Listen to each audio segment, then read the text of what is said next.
Hey everyone, before this episode starts, I just want to let you know that the first couple of segments here have a little bit of a problem with the audio. Basically, a Windows update reset all my settings, including the gain on my microphone. So it's a little bit blown out. Hope it's not too annoying for you. Fixed it by the time the third segment rolls around, but just want to apologize for the poor audio quality in the first two segments. All right, enjoy the show.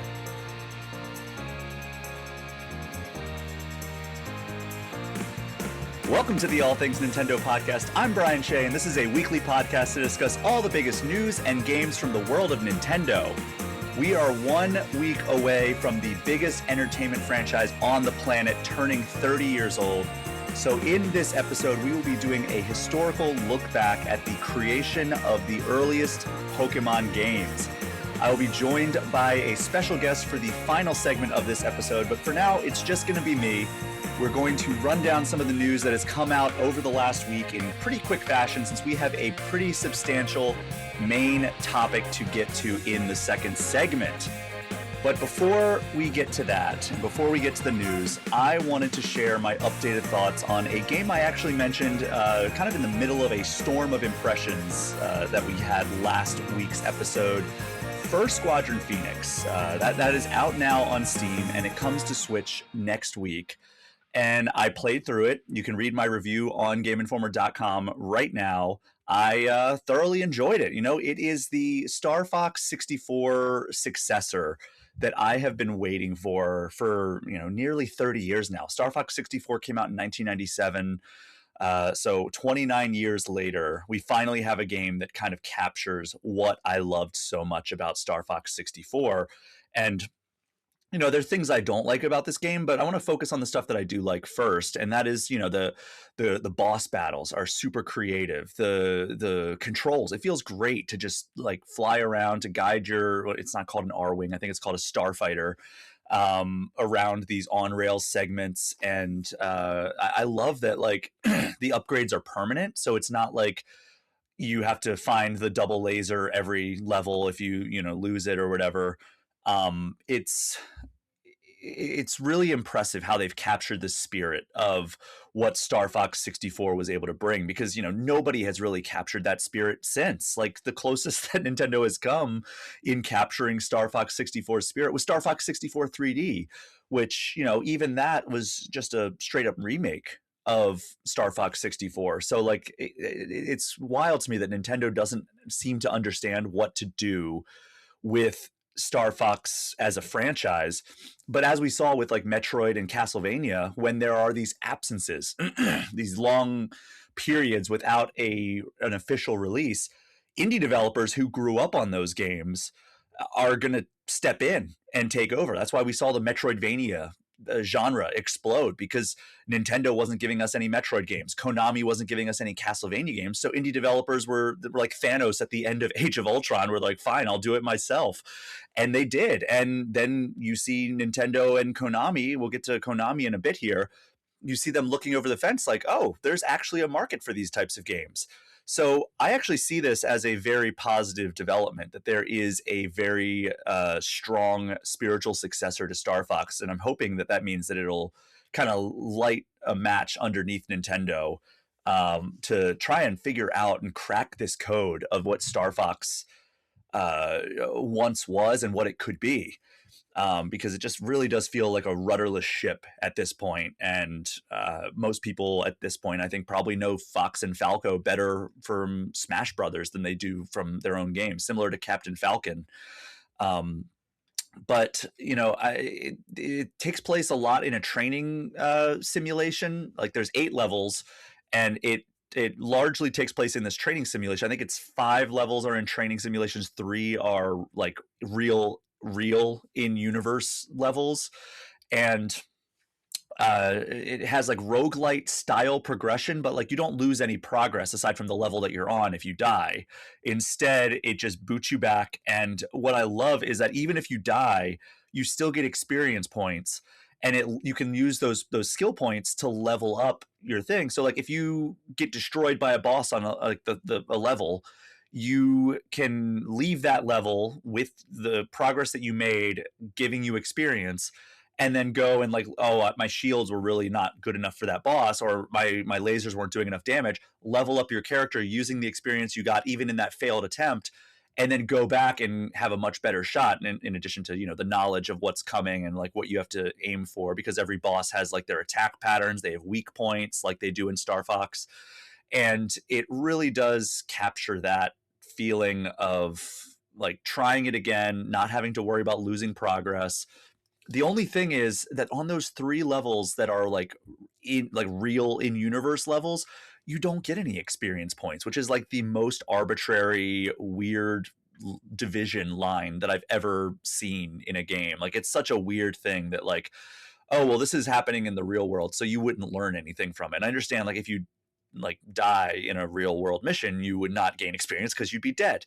But like if you win, you don't get any experience either, which, you know, I would say like real world experience is more important than like experience in a simulation. But I get it. But it's just like it made it so I didn't replay those levels. Instead, I would go back and replay the simulation levels if I wanted to grind for experience and level up my characters, or level up my character. The thing about leveling up your characters is that you have an overdrive, which is basically your ultimate, and it slows down time and it adds a multiplier to your damage. Now, as you complete side tasks for these levels, so you have 3 teammates, 3 squad mates. One is basically like Fox. He's a ferret. The other one is a fruit bat. That's basically the Falco character. And then you have Axel, which is an axolotl. I never know how to pronounce that word, but she's basically the Slippy character. So for the Fox character, he will give you commands of like, hey, clear this path for us. And if you clear all the debris away or whatever, you will level up your relationship with that character. And then Kiro is the fruit bat, who's basically like a Falco style character. He'll be like, he's very much like, hey, prove to me you're good. So he will take you through like, hey, there's like rings you need to fly through. And like, if you can keep up with me, then like you gain respect in his eyes, and it levels up your relationship with that character. And then Axel, in true Slippy inspired fashion, will often find herself with enemies on her tail, and you have to save her. And then that levels up your relationship with her. And each time you level up your relationship with those characters, it improves your ultimate ability. So your overdrive gets better. So, you know, you level up one character, it makes it so your shields are recovered when you use your ultimate. If you level up another character, it makes it so your special weapons are recovered. And if you level up another one, it makes it so that you do more damage when you go into your ultimate state. And you know, those special weapons, I like that there's actually 4 that you can choose from at any time once you unlock all 4 of them. And, you know, it's the standard like Star Fox 64 bomb. There is multi-target missiles. So like you lock on to like up to 5 targets and just unleash like a barrage of missiles that'll take out a bunch of enemies, which is really, really helpful. One that I really loved using on bosses was like this power beam, where it starts off like really low damage, but if you keep it on the enemy, it warms up and starts melting away their health or shields. And then there's a nuke that actually, you know, it can clear the screen, but it's not as versatile as the other ones. But yeah, you know, and it isn't a full like 1-to-1 from Star Fox 64. You know, the story wasn't as interesting to me. The antagonist wasn't as interesting as Andros was to me. There's no real like, I mean, there's rivals, but like not in the same sense that you get with like Star Wolf. There's no all range mode. Stuff like that, and there's no multiplayer. It's only single player, and like, you know, there's only 8 levels. It's not like branching paths through these levels or anything. It's solely you play through these 8 levels and then that's it. And you know, I really enjoyed my time with it. I wish there was more to it, but you know, this is as good as I've seen in terms of spiritual successors to Star Fox, and it's so perfect that it's on Switch. That's what I reviewed it on. It runs pretty well on the Switch too. And yeah, it's available now on Steam, available on the 25th for Switch. So if you're looking for a Star Fox 64 successor, the way I've, you know, if you've listened to this podcast in recent episodes, I have been kind of on a Star Fox 64 kick. So this is hitting at a perfect time for me. You can do a lot worse than Fur Squadron Phoenix, which, you know, if you're listening to this podcast, it is available very soon on Switch 2 or Switch. I don't know if it's just on Switch or Switch 2. And there's also this was a prequel to a game that came out in 2023 that is called Fur Squadron, which feels more like a spiritual successor of Star Fox on SNES, more so than 64. But the story of Fur Squadron Phoenix, which I just played through, leads right into the events of Fur Squadron, and that's also available on Switch. I think it's only like $6 too. So yeah, definitely worth checking out if you have fond memories of Star Fox 64. So we're going to jump over to the news in just a second. But first, a reminder that this show is brought to you by the fine folks who support me on Patreon. Without them, the show literally would not exist. You can get access to the community Discord for as little as $3 a month, where we are talking Nintendo, the latest gaming news, and showing off whatever is new in our collections all day long. But there are also $5 and $10 tiers to get you early and ad-free episodes, plus shout-outs at the end of every show. You can join the team that makes this show happen by going to patreon.com and searching for Brian Shea or All Things Nintendo. It truly is only because of the fine folks who support this podcast on Patreon that I'm able to keep this going as an independent entity week after week. All right, with all of that preamble out of the way, let's jump into a little bit of news here. You may not realize this, but we actually got 2 Nintendo releases this week. They were both kind of surprise launches. I'm recording this on Thursday. They both hit today, just kind of out of nowhere. The first surprise release is called Hello Mario, and it is a free-to-use app that is on Switch and mobile devices. And it's basically an extended stretchy face minigame from the beginning of Mario 64. Obviously modern like visuals and very cartoony, but like it's fully voiced. I messed around with it just a little bit. And you can, I was playing on my iPhone. You can stretch Mario's face out. You can give him a mushroom and he'll grow. You can give him like the music block and he'll sing like, I guess, one of a few songs from the Mario franchise. You can have him play peekaboo. You can give him like if you put the pipe on the screen, he'll go into the pipe and there are 3 that will pop up and like different characters will come in and you're supposed to like pull Mario up and there's question mark blocks that different things will happen. You can give him like put an enemy on screen and it will shrink him if he gets hit by it. It's very much geared towards children, which, is actually probably brilliant marketing by Nintendo to give a little thing where they can mess around with Mario's face, especially since so many of them are going to be getting back into Mario very, very soon with the Mario Galaxy movie. But with that said, if you are a teenager or above, I would say don't go into this expecting too much, but it is available now on Switch, iOS, and Android, and it is free. So, and I do like that if you want to try to go into the settings menu, it knows that kids are going to be like mashing the screen. So you actually have to read what order you're supposed to hit the buttons and then hit them in that specific order in order to access the settings. So, it does have a little bit of a child proof if like you're giving it to a kid that's not old enough to read, which is nice. So on the other side here, we did receive a Nintendo Switch 2 edition of a very well-liked RPG, and that is Xenoblade Chronicles X. So this new version is adding up to 4K resolution and 60 frames per second in TV mode and 1080p up to 60 frames per second in handheld mode. And, you can upgrade from the Switch 1 version to the Switch 2 version. But the catch is that, like, you have to buy an upgrade pack for this, even though it's just a visual upgrade. And I have looked forward to these Switch 2 editions, especially for, like, some of my favorite Switch 1 games. But I have gotten to a point where I'm giving Nintendo more of a hard time on its pricing because we have got to stop charging for these no added content Switch 2 editions. Like, they're charging to make a game which was already called Definitive Edition, which should mean you have the best version of that game. They are charging to make it run the way a modern video game does. And I feel like I wouldn't be so annoyed at this if it was an older game, but it's a $5 upgrade and it's to improve your alleged definitive edition that came out less than a year ago. And that, I don't know, that just leaves a bad taste in my mouth.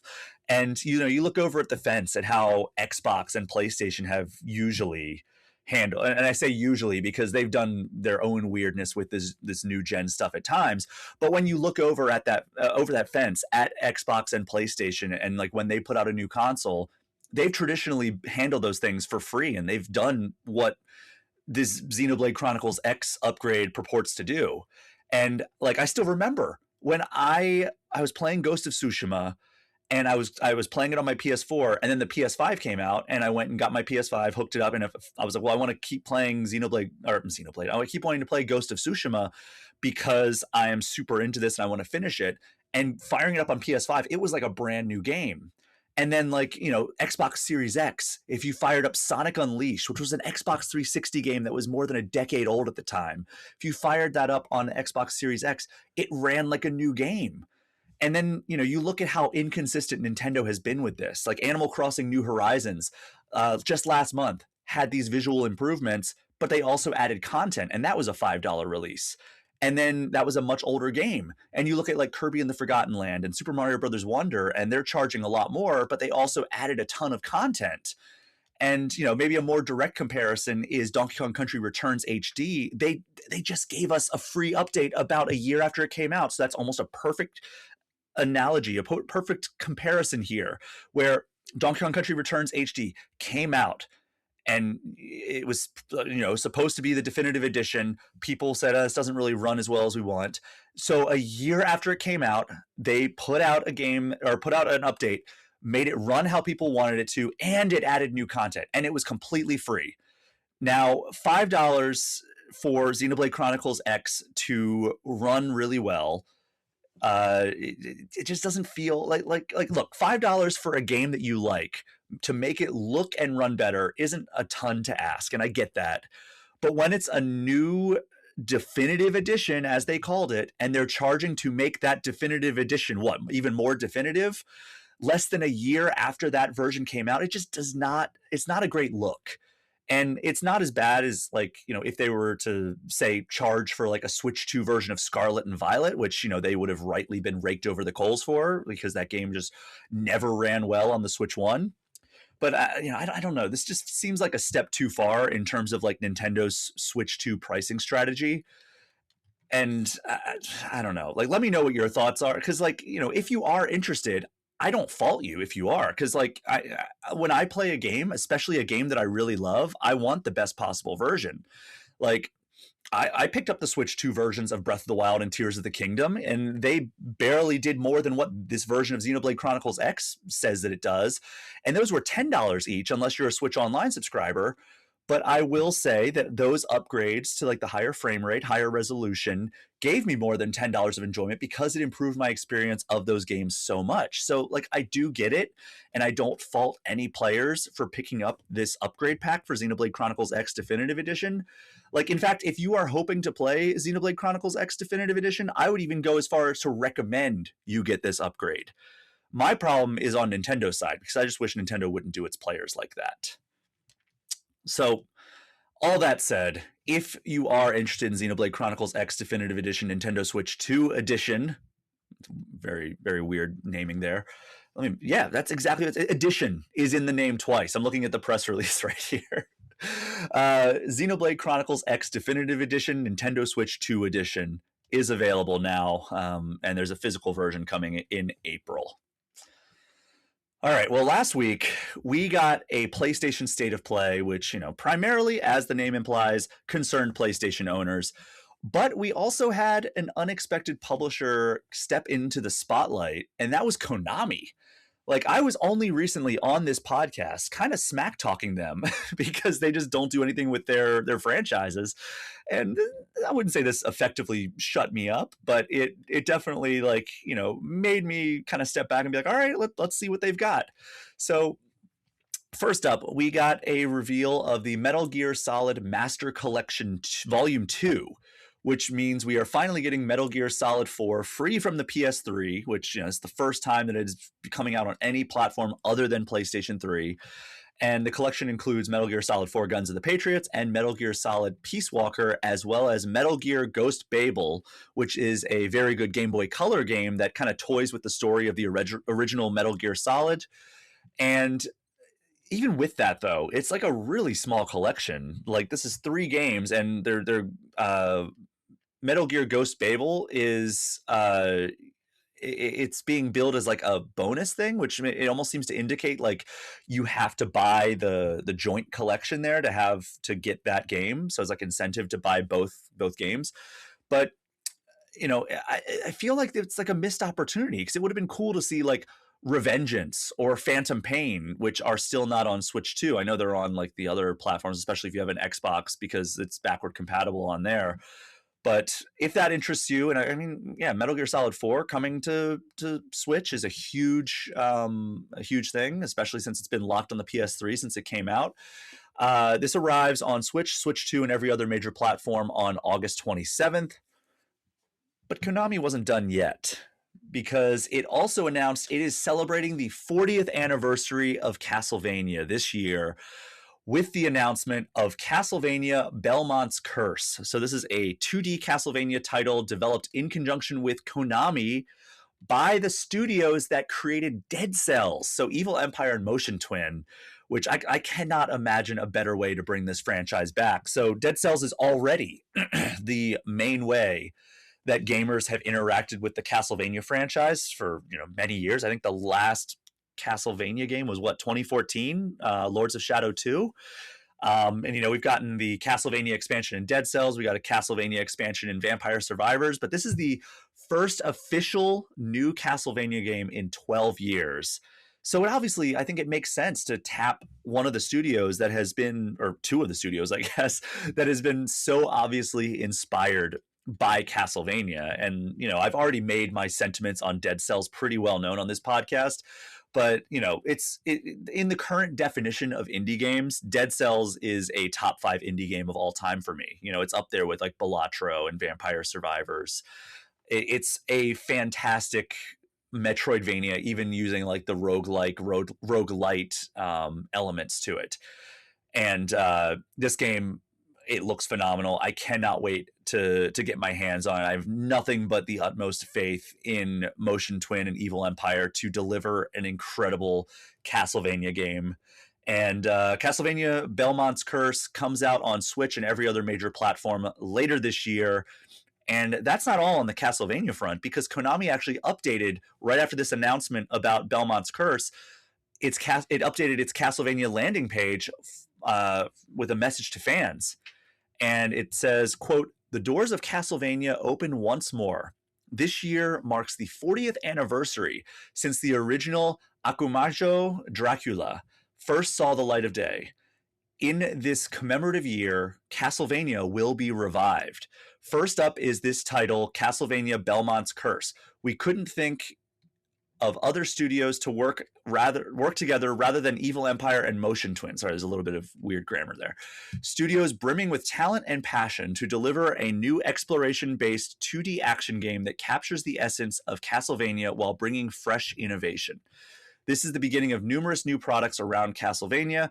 Look forward to the return of the magnificent nightmare lurking in the darkness." And it's signed the Castlevania series production team. So I don't know about you, but that last line there, the use of the word products, worried me at first and made me think that like they're talking about like merchandising or pachinko machines or whatever Konami used to do. But then I thought about like, my Japanese interviews, which, at this point I've done hundreds. A lot of the times the translation usually comes through where they refer to players as users and games as products. So through that lens, I mean, again, it could mean anything. But through that lens, this sounds promising to me that Konami is really like coming back to the game, right? And paying attention to its iconic franchises, in particular Castlevania in this case, which is a great thing. Konami used to be one of the preeminent developers in the games industry. And hopefully this means we are going to see it throw its hat back into the ring. Because I know I had a lot of great memories like growing up playing Konami games, the X-Men arcade game, the Teenage Mutant Ninja Turtles games, the Simpsons arcade game was one of my favorites. And then of course, like, Contra, Castlevania. And I know a lot of people have a lot of love for Metal Gear Solid. I kind of missed that in my youth. But yeah, this is very promising news. I think that a lot of diehard Konami fans are diehard Metal Gear and Castlevania. I don't know if there's diehard Konami fans anymore in 2026, but there are diehard fans of these franchises because their legacies are so important. And it has felt weird these past like 10, 15 years to have Konami have such a small footprint in the games industry. So I am beyond ecstatic that these franchises seem to be coming back. And they did hint a little bit that Metal Gear might have something else in the works, but we'll have to wait and see on that front. So we're going to end the news segment on some video game movie news, which we're right around the corner from the Mario Galaxy movie. But that's not where this is coming from. Instead, we have Sonic the Hedgehog 4 news. So just to recap, the cast of Sonic, the Sonic Cinematic Universe, already includes Ben Schwartz, James Marsden, Jim Carrey, Idris Elba, and Keanu Reeves, not to mention a bunch of other actors who play the more side characters. And they've now officially welcomed Kristen Bell as the voice of Amy Rose. The Hollywood Reporter was the outlet that got the scoop, and then Ben Schwartz posted on his Instagram confirming the news, a picture with Kristen Bell. They're each holding their character's figure, which is very, very cute picture. So Kristen Bell has starred in Veronica Mars, Frozen, Frozen 2, House of Lies, and my personal favorite work of hers, The Good Place. Very, very great show if you have not watched that already. But Sonic the Hedgehog 4 is currently scheduled to hit theaters in just over a year on March 19th, 2027. Kristen Bell, obviously a fantastic addition to the cast. I think she captures the essence of Amy Rose pretty perfectly. And we've already seen through her work as Anna in the Frozen franchise that she is also a phenomenal voice actor. So I'm looking forward to that. And, it's exciting to see Amy join this franchise after, this franchise has only gotten better. I think that every subsequent entry in the Sonic movie franchise has been better than the one before it. And Sonic 3 was easily the best yet, in my opinion. But that is all the news we are going to cover for this episode. We are going to take our first break. And when we get back, I will be running down the history of the early Pokemon franchise. We will be right back.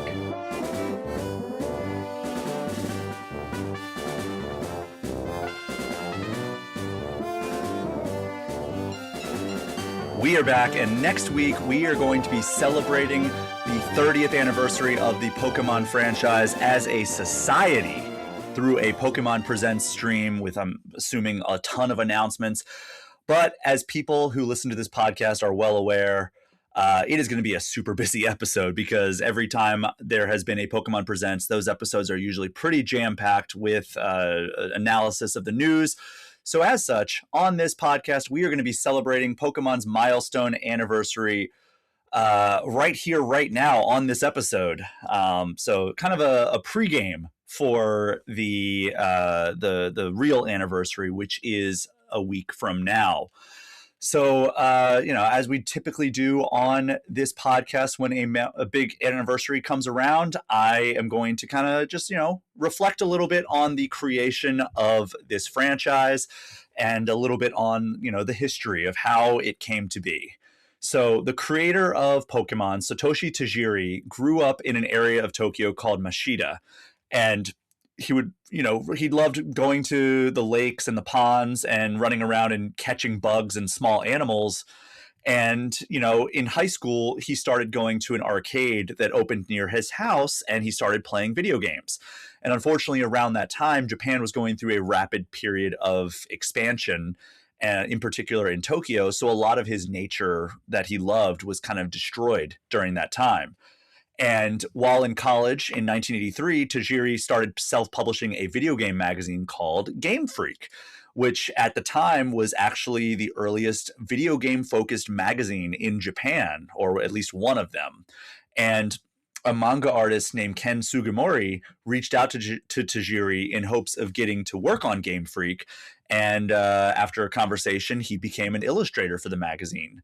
And a couple of years later, they actually, along with some other friends that they had met, started a development team, which they also called Game Freak.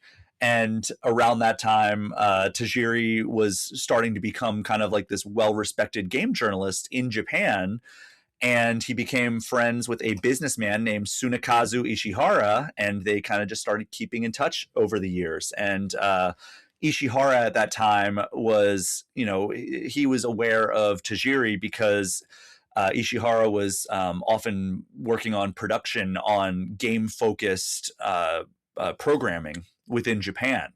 So he knew of Tajiri's work, and so that's how they started developing this relationship. Meanwhile, the Game Freak developers were kind of working together on projects on the side of their day jobs or school, and they began working on a puzzle game called Quinty. And they pretty quickly realized that nobody on the team knew how to make music. So in the middle of this development, Tajiri started asking around, like, hey, do you guys know any composers? And multiple people had referred him to this composer in the area who was named Junichi Masuda. So they reached out and they brought Masuda in to create the music. And Quinty ended up getting published by Namco in 1989. And that same year, Tajiri started taking game development more seriously. He was like, hey, the Namco published our game. So he incorporated Game Freak as an official business entity. And then, of course, around that time, Game Freak, the magazine, closed down in the late 80s. But this really does. Maybe there's hope for me yet, because he went from being a games journalist who started writing about video games while in college, which was kind of how I got my start, and now he is the creator of Pokemon. So there's a little bit of a glimmer of hope for me yet. So around that time, Tajiri started thinking about creating a game that involved his childhood hobby of catching small creatures. And coincidentally, Nintendo released the Game Boy and co-founded a company called Ape Inc., which was built around having outside developers come in and pitch their game ideas. And wouldn't you know it, it just so happened that Ishihara was involved in management at Ape Inc. And he started like kind of talking with Tajiri about pitching an idea to Ape Inc. And Tajiri, after hearing about the concept of the Game Boy link cable, he started thinking about ideas of using that in unique ways. And he liked the idea of the link cables being able to pass things back and forth, because a lot of the time it was meant for like kind of simultaneous multiplayer on the Game Boy. And he played Dragon Quest II, Tajiri did, and he liked the idea of certain items in the game having higher rarities. So, he was talking with other people who had played Dragon Quest II, and he's like, yeah, I found this item. And they're like, I never found that item. And he's like, yeah, apparently it's really rare. So he started work on a game that he said he wanted to tell the story of a boy's summer day. And the original concept was about going around and catching creatures with different rarities. And he kind of thought back to his childhood of going to these ponds and these fields that now really, for the most part, no longer exist because they were kind of taken over by this urban crawl that happened in Tokyo during his childhood and teenage years. And so he wanted to go around, catch creatures with different rarities, and then use the Game Boy's link cable to allow people to have these rarer creatures and trade them back and forth with friends who also have the game. And Tajiri was also inspired by the Final Fantasy Legend, which was the first RPG on the Game Boy. So he realized that a big RPG on the Game Boy was actually possible, even with all the tech limitations. So that original idea of having creatures who have different rarities and being able to trade them back and forth within an RPG was basically the elevator pitch for Pokemon games. So I think that the conceptual nature of that idea really nailed it right out of the gate, because a lot of times I talk to developers and they're like, yeah, well, the original idea was this, but then we decided it would be better if it was this, and we added this element to it. And obviously, Pokemon is a much bigger thing than just creatures of different rarities that you can trade. But that really, Tajiri had the concept of Pokemon in his brain so perfectly, and that's super impressive to look back This is 1989, 1990 that he's having these ideas. So a lot of the Game Freak developers were also fans of kaiju entertainment. So like giant monsters that would rampage through the streets, and they used that love for inspiration for a lot of the creatures that you were going to go around and catch. And as a kid, Tajiri liked one show called Ultra 7. And in that show, the main character carried around these small capsules that contained kaiju. But when the character released them, they came out in full size to do whatever he needed to do, oftentimes fighting the enemies. So that obviously served as the inspiration for Pokeballs. And originally, Tajiri wanted to call it Capsule Monsters, or shortened to Kapumon. But that, unfortunately, Capsule Monsters was not able to be trademarked in Japan because, gachapon culture was so permeating of Japanese culture, and they often refer to them as capsule. So there was a problem with that being too ubiquitous within Japanese culture. So Tajiri pivoted and thought of a more unique name, and that name was Pocket Monsters, or as we know it now, Pokemon. So Tajiri took the idea for Pocket Monsters to Ape Inc., and the idea was brought back to then president of Nintendo, Hiroshi Yamauchi, who reportedly called it the idea that they had been waiting for. So they signed Pokemon to a development and distribution deal in early 1990. And the expectation that Yamauchi and Nintendo gave to Game Freak was they wanted the game delivered to Nintendo by the fall of 1990, which, if you are listening to this and with the awareness that this is the 30th anniversary, you're pretty aware that that did not happen. They did not deliver the game in fall of 1990. So the team was as follows. I mean, there were more people than just this, but the leadership team was Satoshi Tajiri as director, Ishihara, who, again, was part of Ape Inc. and had this existing relationship with Tajiri from when Tajiri was running Game Freak as a gaming magazine. Ishihara signed on to produce. Ken Sugimori was the art lead, and Junichi Masuda composed the soundtrack and helped program alongside a few of the other developers. And unfortunately, the scope of this game just kept growing, and the budget that Nintendo gave them was far too low for what the game had grown into. So after, about a year and a half of work, in 1991, Game Freak paused Pokemon development because they needed to focus on more immediately profitable games and games that they could get, funding that would fund the entirety of their vision for the game. So they released the puzzle game Yoshi for the NES. They released Mario and Wario for the SNES, and then they released Pulseman for the Sega Genesis or Mega Drive, depending on what region you're in. So even while they were working on those games, the Game Freak developers kept kind of kicking around these ideas of what a game, what a Pokemon game could be. And in an interview, this was a book that came out in Japan. I'm not even going to try to pronounce the name, but there was an interview that Sugimori gave that was saying that they would still occasionally tinker with it in their free time, but nobody was really working on Pokemon for about 3 years there. And then in 1994, Tajiri had finally had it, and he decided that it was time to finally try and make Pokemon happen again. And, at this point, the team was way more experienced in development. They had added a few more people onto the team. So, they felt that they were just way more well-equipped to create this game at this point.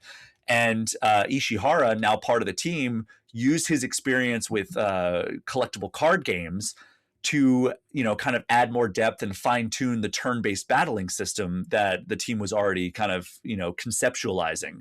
And then Ishihara also came up with the idea of a Pokédex using his love for collectible card games, because he wanted a sort of encyclopedia that documented your progress in collectibles, and you could go in and look and learn more about these creatures.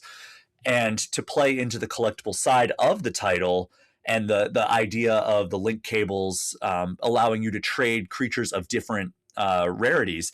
Shigeru Miyamoto from Nintendo actually came to Tajiri and proposed that they create 2 identical versions with different Pokemon within them. So that is how Pokemon Red and Pokemon Green were created, right? Like Shigeru Miyamoto was like, hey, like, yes, Pokemon with different rarities, that's great. But what if there were 2 different versions? So people who had one version could get Pokemon that people who had the other version could not get, and then you could link up and trade between those 2 versions and round out your Pokedex. Obviously, that is the route that they went. Excuse me. And to make it relate more to his own childhood, Tajiri chose to base it in Kanto, which is, based on the Kanto region of Japan.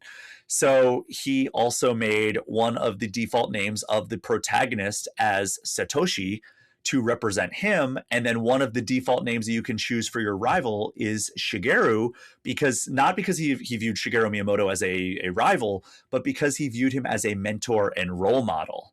So Ken Sugimori worked alongside fewer than 10 people to create 151 finalized Pokemon designs.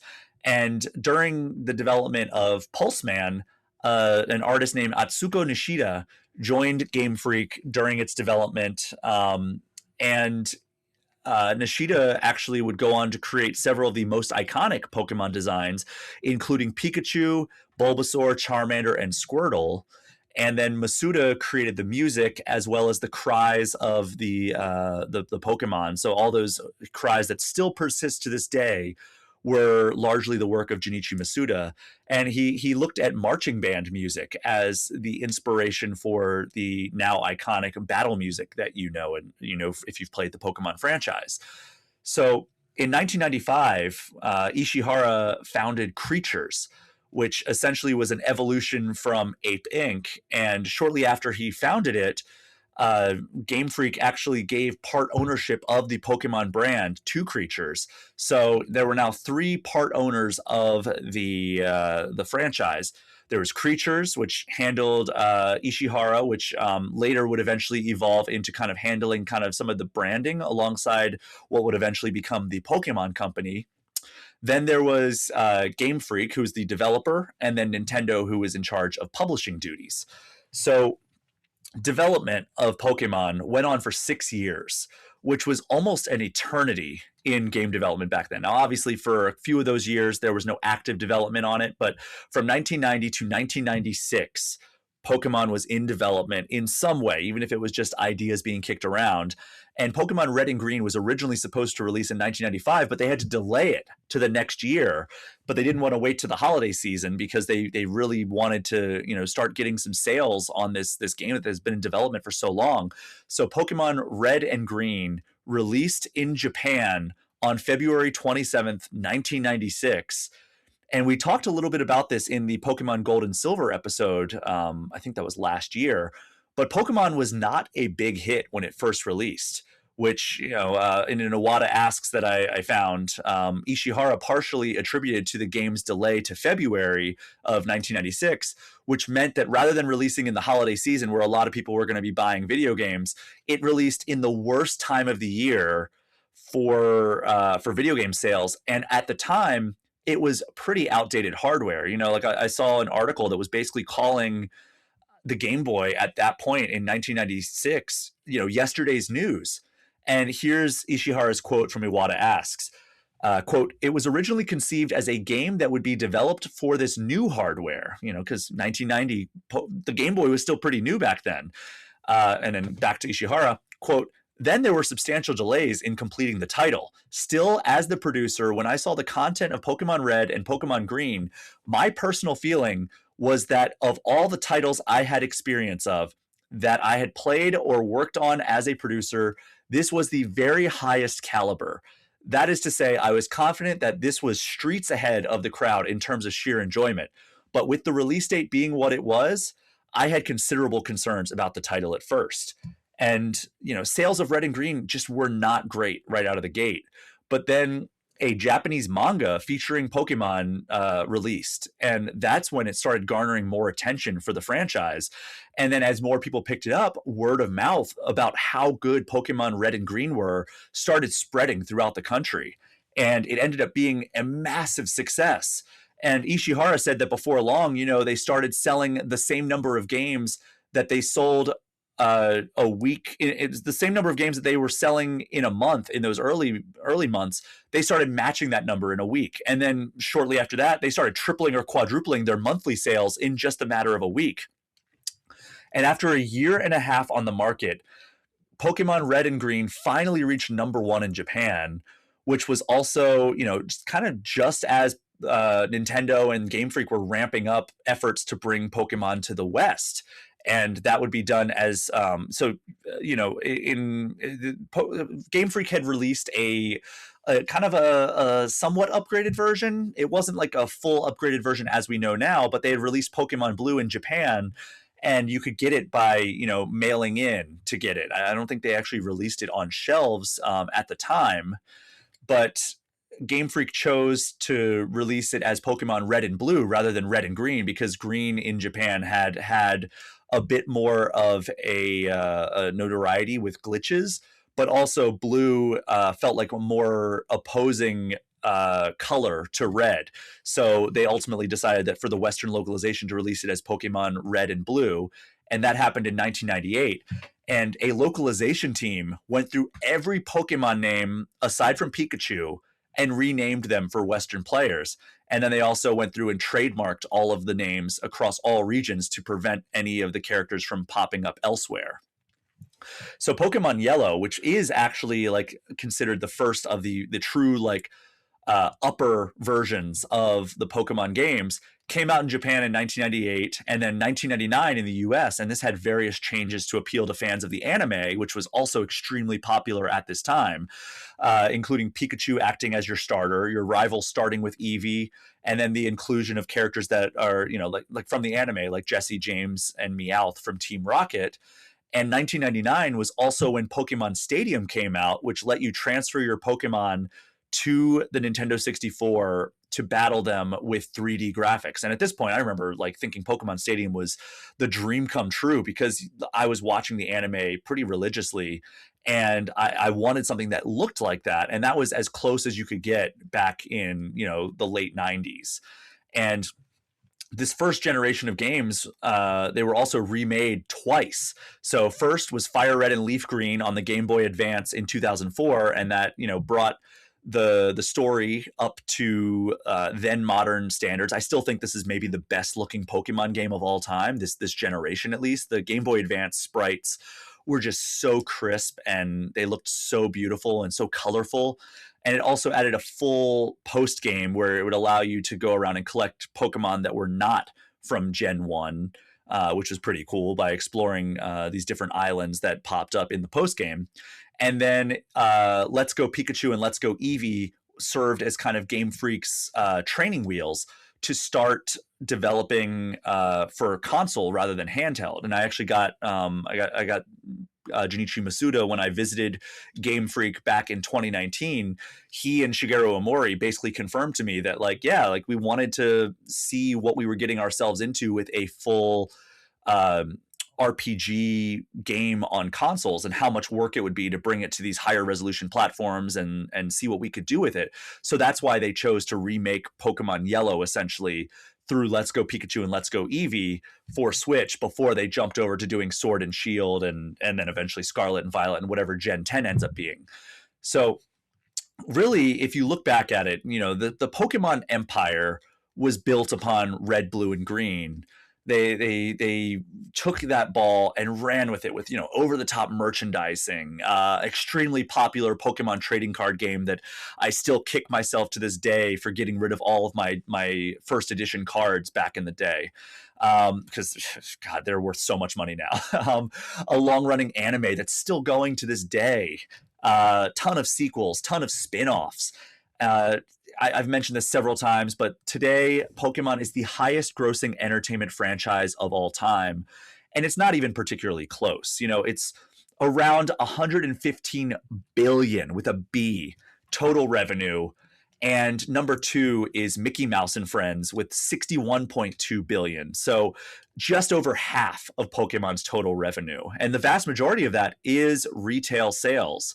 So it's merchandising, it's sales of the games, it's anything like that. So just an absurdly popular, absurdly profitable franchise. And, it's impossible to overstate how important Pokemon as a franchise has been. And, it's in those early years, especially, it was extremely critically acclaimed. And you look back at Pokemon Red, Blue, Green, Yellow, those games have influenced just such a wide array of titles, not only from Game Freak, but other developers as well. There's a ton of, at the top of this episode, I was talking about Fur Squadron Phoenix being kind of like the game that that picks up the ball and runs with where Nintendo has dropped the ball.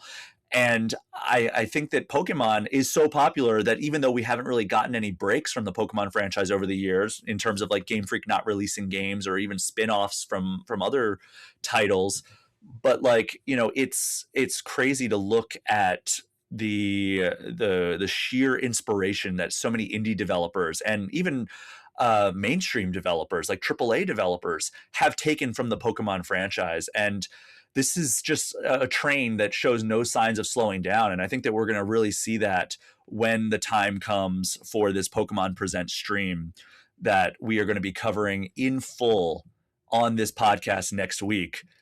But Pokemon Red and Blue are among my favorite games of all time. I think that Fire Red and Leaf Green are among my favorite remakes of all time, and the franchise as a whole just has been so influential and just one of my favorite franchises to play. Like even the ones that don't turn out to be the best games, I will still fire them up and play them to completion because I love the Pokemon franchise so much. And it was my first RPG. I got a Game Boy Color in 1998, and alongside that was Pokemon Blue.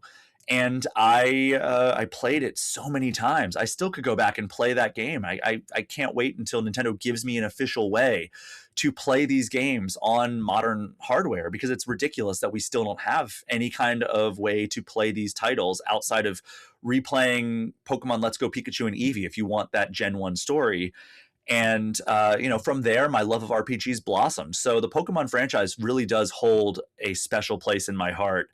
And even as it's gone through its highs and lows, I am always finding myself rooting for this franchise, even though it's far from like the plucky underdog that you typically say, like, I'm rooting for this franchise, because, I mean, like I've covered, it is far and away the biggest entertainment franchise on the planet. I would say that Pikachu is maybe the most iconic video game character of all time at this point. Like, he has become so popular, he may have passed Mario in terms of being the most well-known and iconic character in the video game space. I mean, I've debated that in my head so many times.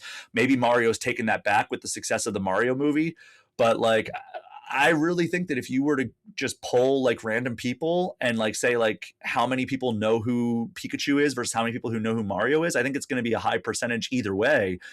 But it's got to be pretty close at this point. Pikachu is just so synonymous with pop culture and has expanded out into this merchandising and entertainment empire that Pokemon has become in the years subsequent to the release of Pokemon Red, Green, Yellow, and Blue. That it's wild that we ever got something that's as iconic, if not even more iconic than Mario. But here we are, and Nintendo has control of both of them. Now, I do also, before we wrap up this anniversary segment, I do want to point out that this week is also the anniversary of The Legend of Zelda, which is obviously a very, very special franchise to Nintendo and a very, very special franchise to many of the listeners of this podcast.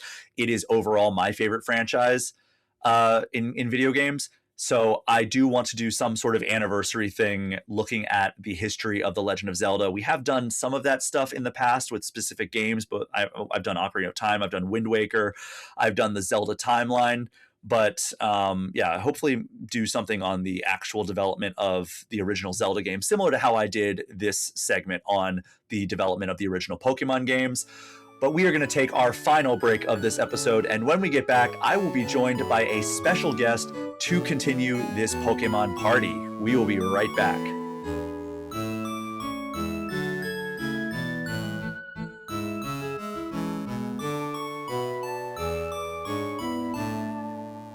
We are back, and now joining me for this Pokemon podcast birthday party is an award-winning disability reporter whose words you've read on IGN, Wired, Fanbyte, and so much more. It's Grant Stoner. Grant, how are you doing?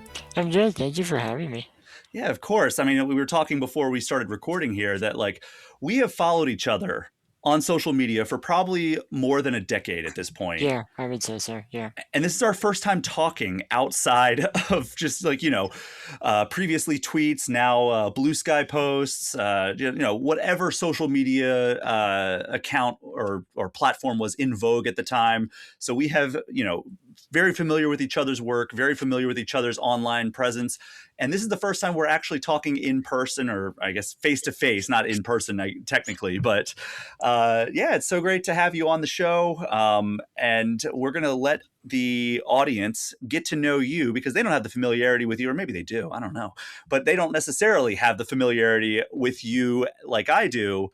So we have a tradition here on All Things Nintendo where we get to know a debuting guest through the lens of their history with Nintendo. So I'm going to ask you two questions.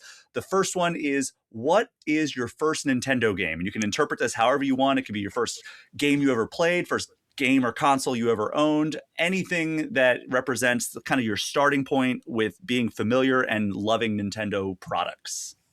My first Nintendo game was the original Game & Watch, Oh, nice. the Wow. Game Boy handheld.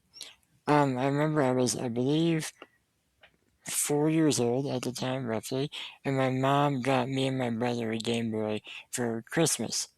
And she got us each of our own individual games, which we shared. I don't remember what my brother's was, but I remember mine was Game & Watch, because Mm. she figured a game within several games would like keep the attention of a small child, and it did for months. But I remember that was my first intro to Nintendo, and then eventually we received a Super Nintendo, and then just progressed from that point to getting every handheld and every major system. Yeah, I mean that's actually pretty similar to how I got my Game Boy. I think I mentioned it this past segment when we were talking about Pokemon. But like getting a Game Boy Color under the Christmas tree, mine came with Pokemon Blue, which a great place to start if you're building a Game Boy Oh library. yeah, But yeah, I remember having that Game and Watch, and at first I didn't know what it was, and not realizing that there was this whole history with the dedicated Game and Watch handhelds before the Game Boy even existed. But Gunpei Yokoi was so instrumental in creating the Game and Watch, and also little known fact that I covered on a previous episode, the inventor of the D-pad, which that little really? thing, yeah. So he had to for the Game and Watch. Had to develop some method to control your character, and the D-pad was kind of his darling to create and make it so there was some intuitive way. Turns out he revolutionized all of gaming from now until eternity. So so yeah, that's not a bad place to start, and those are bona fide classics, even if they were like ports of the original Game and Watch handhelds to Game Boy. I remember those Game Boy Game and Watch collections. They were Mm-hmm. pretty solid from start to finish. Yeah, they were intense. I think the one that I received had over 8 games Wow, on it, yeah. which at the time is a pretty big deal. Just most like collections were roughly 3 to 5 games, so to have that many was really fun. Yeah, I remember the one where it's like you have to go back and forth on the screen and like you're like juggling the balls, I think it is. That one Yep, was the one that I enjoyed. I think my favorite was the diver suit. You had to Oh, avoid the octopus oh, tentacles. yeah. Yeah, that's the one that I played the most. That's the one I vividly remember. Like, ooh, this is fun and engaging as a small child. um, but yeah, I remember playing those games for months, and my brother we asked to borrow it because he became invested after watching me play. So it was a really fun experience. It's one of those where it comes like a sibling rivalry of anything you Yep, can do, I can do better. Like, oh, you got that score on that game? Let me see if I can do better. yep, we would do that a lot too. We would back and forth and try and beat each other. Yeah, it was very fun. My brother and I had that exact same experience with that exact same collection. So there you go. Common ground right off the bat. But Grant, that brings us to the second part of this question, which what is your favorite Nintendo game of all time? I guess it's fitting because this is the Pokemon episode, but the original silver version, Oh, probably, I guess you could put in parentheses, Soul Silver, because it's just silver but better, I guess. Um, yeah, I've probably put several hundred hours into that game alone. I've probably beaten it upwards of 50 times wow. throughout my life. It's always been my comfort game. Growing up, I was hospitalized a lot because of my disability. So I would bring the Game Boy with me to the hospital, and it was just a way for me to escape. And as I got older and thankfully healthier, if I was just ever going through like, not a great episode, maybe I'm just down in the dumps or just sad or whatever, I would just replay Silver and just be instantly calm and at ease again, going through the routes and catching my favorites. And it definitely holds a very special place in my heart. Even to this day, I would say not only my favorite Nintendo game, but I think my favorite game is Silver version of Hey, all. I mean, I think that is, I have a theory that Pokemon, Final Fantasy, and Persona, your first game that you play in those series ends up being your favorite. The first one that you actually put time into ends up being Yes. your favorite. Mhm. Was Silver your first Pokemon game? No, it was actually Pokemon Blue. Oh, okay, same. I came home from kindergarten one day and my mom surprised me with it because my brother at the time already had red version because he Hmm. was older than me by 3 years. So he already had red version. He was using it with his friends, and I would watch him invite his friends over, and they would trade and battle. And so my mom got me blue version. But at the time, I didn't really understand it. So all I knew was like, oh, I want this, I want this, I want this. Whereas with silver version, I had more of a conceptualization of how to raise a team, how to properly distribute levels, type matchups. So for me, that was the first game where I felt like I understood what Pokemon was. Um, yeah, no, my first was actually the original blue version. Okay, well, you defied my theory. I, because, I will fully acknowledge Gen 2 is the best Pokemon. Yes, thank you. Thank you. Everyone who says Gen 3 is the best respectfully. I don't agree. Like, you're allowed to have that opinion. You can, it's fine. But Gen 2 just introduced so many new concepts. It had a much more like fleshed out world. Hmm. It was just so good. As a sequel, it was so impactful for my love of the series. Absolutely. Yeah. So Gen 1 was kind of the role that you're talking about with Silver, where it was like my comfort game. I was Mhm. I played that so many times as a kid and then into adulthood when it was like I kind of fell out of favor, or Pokemon kind of fell out of favor with me after Gen 1. I didn't ever play Gen 2 until I was older. And then I was like, oh, Wow. well, like I missed like 4 or 5 generations of Pokemon before I got back into it with X and Y. And so I went back and played Soul Silver, and I was like, this is easily the best Pokemon game that's ever existed. And I played Omega Ruby and I got about halfway through Brilliant Diamond and did not finish that.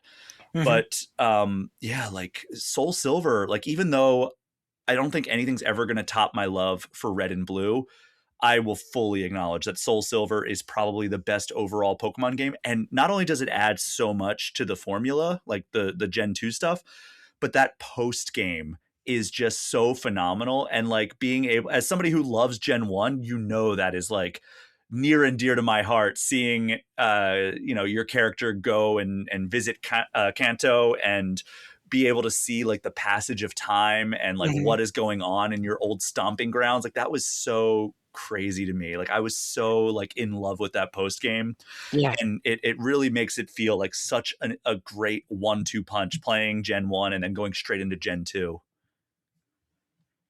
I think for me too, my like moment of oh my gosh, this is like a proper sequel is when you go back to oh my god, what's the island with Blaine?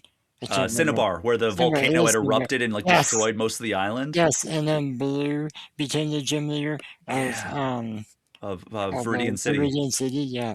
But that was so cool to me, go back to Cinnabar and see it destroyed, essentially.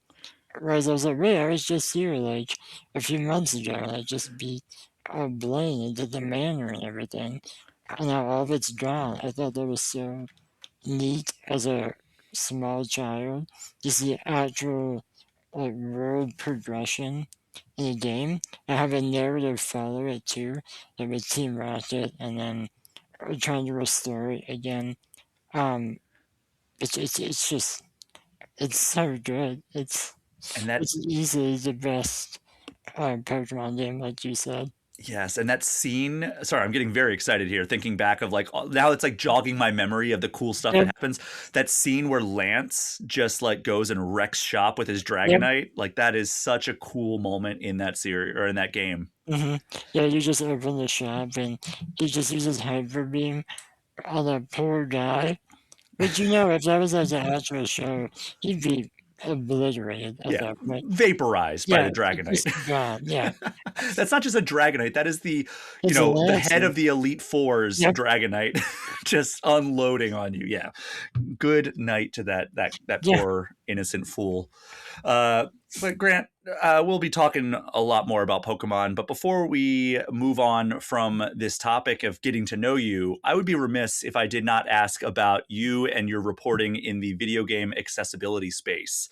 And it's one of those things where it's such an important area that I'm very glad that it's getting more awareness and attention now than it has in the past.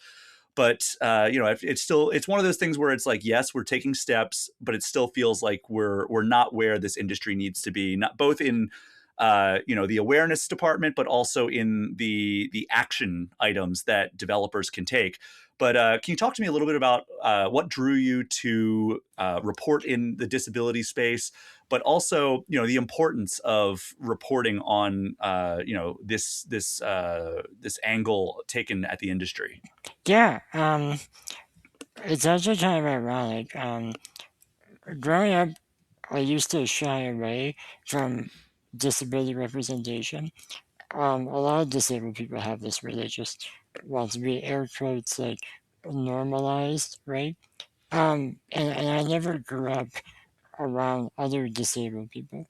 I was the only physically disabled person in my school district, all the way from K through 12. Oh wow. Um, so I never really like knew anyone else like me. It wasn't until I went to college and met others, but then became friends with um, the school newspaper, where I started to embrace acknowledging my disability.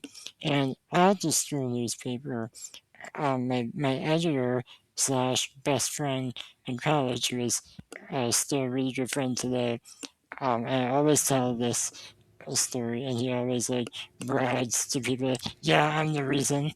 Um, I got a Nintendo Switch during the first week of launch, and I wanted to review it for the school paper. And at the time, I was already writing for them probably for a good 2 years at this point, and he told me, I want you to review it, but only as an accessible review. Mm. And I was like, no, I don't want to do that. I'm not comfortable with that. He was like, all right, then I just want to publish it. So Playing hardball. yeah. Um, so I was like, all right, fine, yeah, I'll do it just to get your FM back or whatever.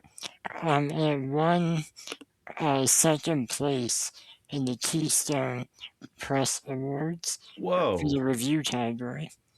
And my review was the only review at the paper that won the award. Other writers won awards in their respective fields, but I was the only reviewer that won an award that year. And so I was like, all right, maybe I'll give it a shot.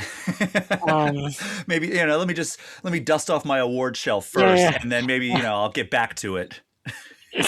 But so really, the reason I started writing from this perspective is because of my friend. And after I realized that there is a need for this type of reporting, I have my own publication since 2018, I believe. It was just a blog, nothing major. And then 2019, I joined Can I Play That? And I was elevated to editor for mobility reviews and content shortly after joining. And ever since then, I've just been covering the industry from this perspective. I've since shifted from doing reviews to like actual reporting. So digging into why these features are made, how these features are made, how they impact the community, and how the community is either using them or feels left behind by what is or isn't there. Recently I wrote a report on a lot of like allegations behind the scenes at major companies, which I'm not a fan of doing those, obviously, but I feel like there's this narrative of if you're disabled, everyone gets along, we all love each other, and I want people to know that there's more to it behind companies providing options and features. These are real people who are hurt by these actions, who need representation, who need their stories shared with everyone.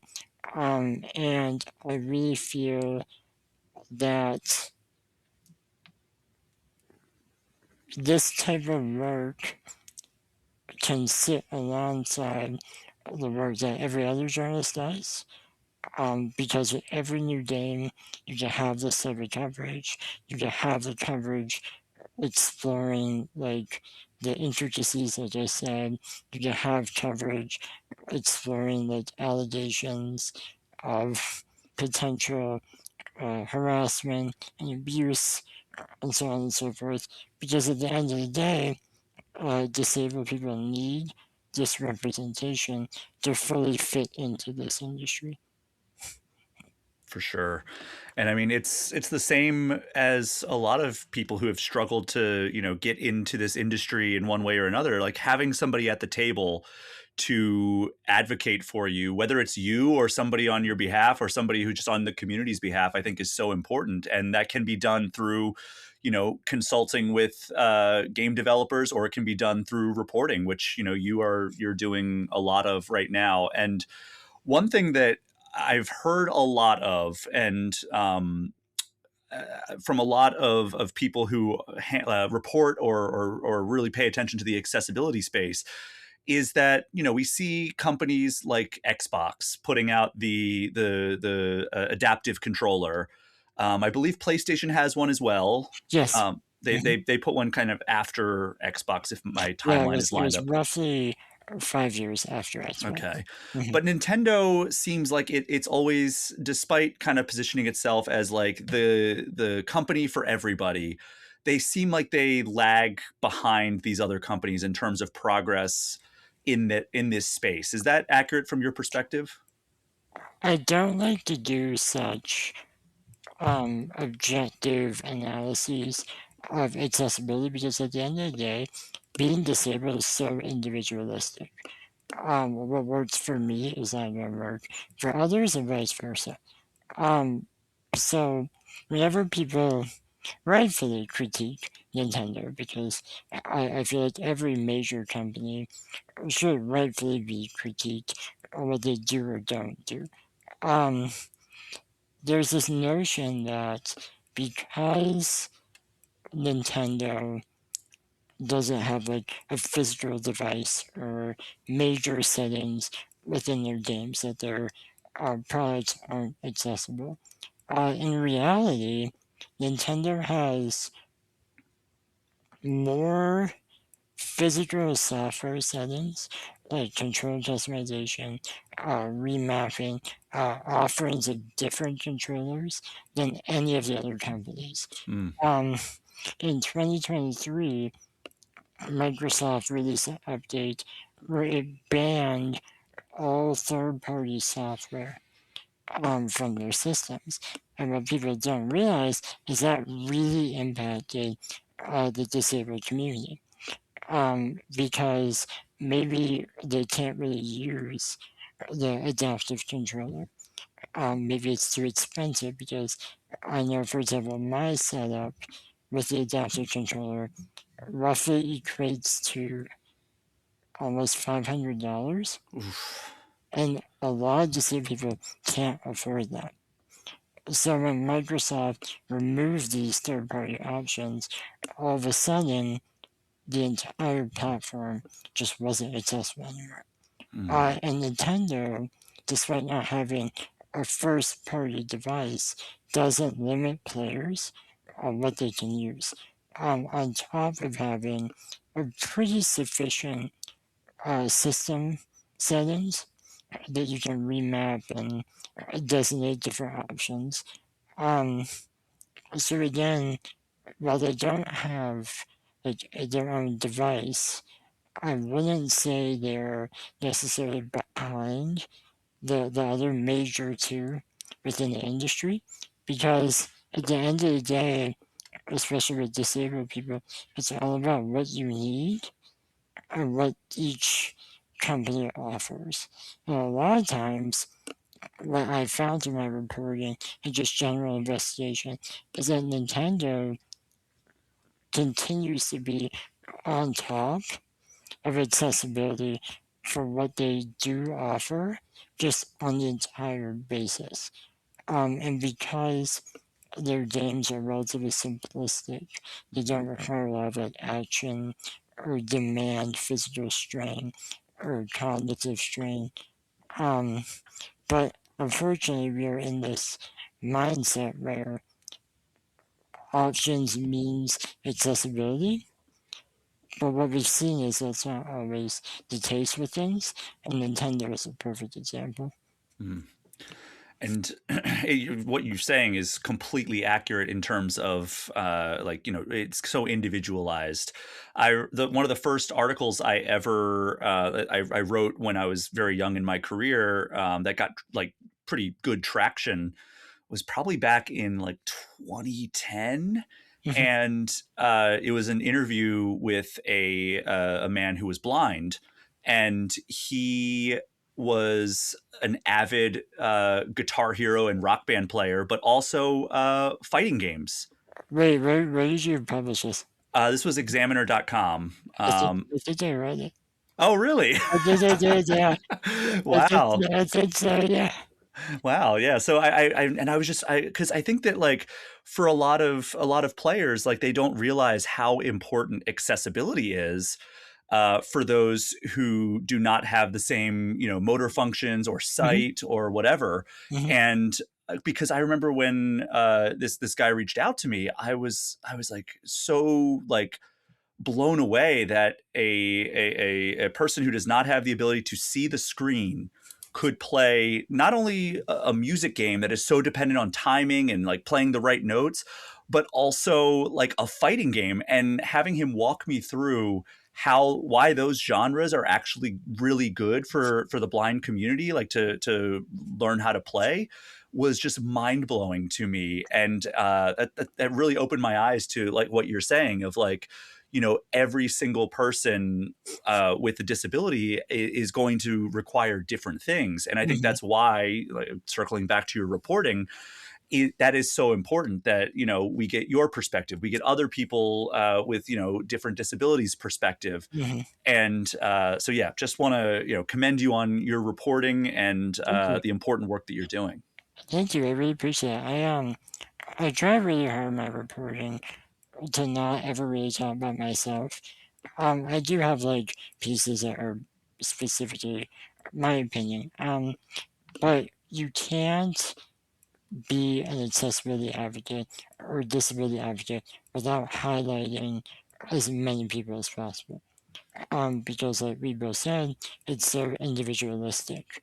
And so you can't really have like 1 to 3 people representing the entire scope of accessibility in the industry. Going off of what you wrote, I wrote a piece for IGN a few years ago about a Mortal Kombat tournament that Mm. is exclusive to blind players. I think I read that. Look at Yeah, this, the circle of yeah. games journalism. Um, and what I discovered is the man who created and hosts it actually dramatically influenced blind accessibility in NetherRealm games, beginning with Injustice 2.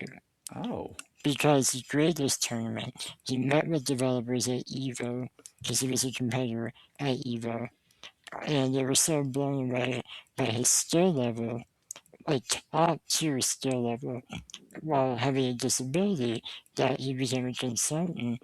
And actually, he was recently in the credits of the newest Mortal Kombat game because it brought him on to make their game accessible. that's Um, amazing. so it's really cool when we use our platforms to highlight just the breadth of the disability community, because at the end of the day, you can't only cover a few people and expect it to be the narrative of everyone who needs options or designs or features. For sure. And you know, if people want to read your work, we're going to get into plugs at the end of the show, but like we're going to start moving back towards the Pokemon angle here. Where can people check out your reporting? Mostly anywhere that is hosting accessibility coverage. I have a monthly, well, somewhat monthly column on IGN. I write for Wired. I'm going to be writing for Mothership, the new Mm, publication that just launched. yeah, I've written for Game Informer several times, which was a dream. Um, but basically, anywhere that allows me to do the work I do. But all of that is on my socials. So if you follow me on socials, you'll get updated. and you can find Grant's social links in the notes of this podcast. We'll also go over that at the end of the show. But Grant, we're talking Pokemon. I guess Yes. the segue here is, how is the accessibility in Pokemon?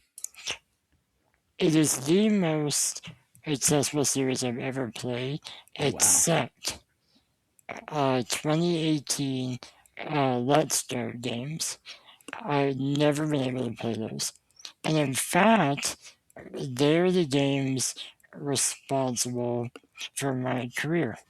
Oh, Uh, because I couldn't play them, IGM was gracious enough to have me write a piece for them as a first time freelancer, which launched my career into what it is today. Um, but because of their motion controls, yeah. I've never actually been able to play that game. I've been able to play every other game in the series history except those. But to this day, it still is the most accessible series I've ever played. And as my disability progresses, it continues to be the most accessible, which is good for me. Yeah, that's 'Cause great, it's my especially since favorite. it's one of your favorite series, if Yeah, not your favorite. yeah. I have, I mean, even from like a selfish perspective, I wish they would put out a patch that would get rid of the motion control requirement. If for no other reason than the fact that like you don't have to really use like full on motion controls if you're playing in Yep. handheld mode. You can just press a button to throw the Pokeball. Hmm. Why can't you do that with a pro controller or whatever controller you want to connect to your Switch? Like I've never understood that, and it drives me up a wall about that game because I love the Kanto games so much. I was like super stoked that there was going to be a remake, and then they're like, oh yeah, it's going to basically be like the controls of Pokemon Go but in a But, mainline RPG, and I'm like, but I've no. never been able to play. Yeah, I've never been able to play even the phone game. But to me, like that didn't matter to me much. Because I'm not really a mobile player anyway. yeah, So that's okay. That doesn't matter. But whenever they released like a mainline series that had those gimmicks, and I was like, oh, this is not great. But thankfully, that was the only series or only game in the series that required those inputs. But yeah, yeah. you're right. They could have easily just introduced a patch, an optional feature, or even just made it so that if you're not using the Joy Cons, you can still just hit a button and do it. But they were firm in that, and um, while I never was able to play it, I guess I have them to thank for my career. So thank you, I guess. Hey, I mean, we're getting a ton of Nintendo Switch 2 editions, and in the first segment of this episode, I went on a large rant about the Xenoblade Chronicles X $5 upgrade to give you 60 frames per second. Um, I would pay $10 to upgrade Pokemon Let's Go Pikachu and Eevee to standard controls. Like, I would No, absolutely do that. I would pay full price immediately. If they're like, yeah, here have it, sick, here's $70. Enjoy it, take it. Probably not something you want to say, but Yeah, don't I encourage would them. do. Yeah, no. If you're listening, Nintendo, don't do that. But I would pay for it. Well, I mean, we'll go here next because this makes sense. We're about a week away from the Pokemon Presents 30th anniversary live stream. We get one of these every year on February 27th. This one is seeming like it's shaping up to be a big one to celebrate this milestone anniversary. Hmm. I'm hopeful that we're going to get some classic games. I'm pretty certain that we're going to learn about Gen 10. What would you most hope to see either get announced or get revealed at this Pokemon Presents stream? Are we allowed to discuss potential like leaked information? Not like straight up leaks, but Okay. we talked about the rumors of like Yeah. some of the classic games, but like Yeah. I'm Okay. not really talking about like the potential leak of like the name of Gen 10 or Right. anything No, like that. nothing like that. But like you said, the rumor of Taster games returning. That's what I wanted to say. Um, I'd be very happy with that. I prefer the older games to Hmm. the newer games. I still love the newer games. I have them all. I love them. I've beaten them several times. But there's just something more enticing to play like a top-down 8-bit-esque grid system Pokemon. To me, is more enjoyable. So if they do release those, I'd be very happy with that. Or even just like a collection of them, Hmm. I guess. Um, but like you say, Gen 10, I'm interested in seeing. Does it probably reveal the starters? Because they traditionally do that with every gen reveal. So I'm excited to see those. What the new little guys will be. Um, I am curious to see if they really hone in on champions Yeah. because they're really trying to make it like the new battle system. So I'm really curious to see like what information they're providing on that. and how easy it will be to bring your teams over, or if you have to rebuild them using champion-specific systems. Um, I think there's a lot of questions that the community will rightfully have over champions, Gen 10, um, remakes, because people have been begging for black and white remakes for years at this point. Um, so I'm mostly curious about Gen 10 starters, champions news, and if they'll bring back older games into a newer modern platform. Yeah, I would do terrible things to get Soul Silver, Heart Gold, Yes, Fire Red, and Leaf yes, Green. Like, I all just the let things me you like. play those, and Yeah. Black and White, because I never played Black and White. Like, Oh, really? that's the missing generation for me. I started it, and like my brother had it. I never had it because I never really had a DS until the 3DS. I always just played my brother's. Hmm. And because I'm not the biggest handheld gaming guy, like I am, if I'm playing my Switch, unless I'm on a plane, it is docked. Yeah, And I never played Black, White, Black 2, White 2. I was just Um, gonna ask if you played the sequels. no, I just completely missed that generation, and I would love an opportunity to go back and play that. And like, yeah, it would be great to see some of those classic games come over. Gen 10, I'm extraordinarily curious about. And if there was one, I don't know how into like the Pokemon spin-offs you are. If there was one spin-off franchise that could come back, what would you choose? Do you remember the GameCube games? Coliseum and Gale of Oh, of Darkness? course. Yeah, those are easily within my top five favorite games, especially within the series.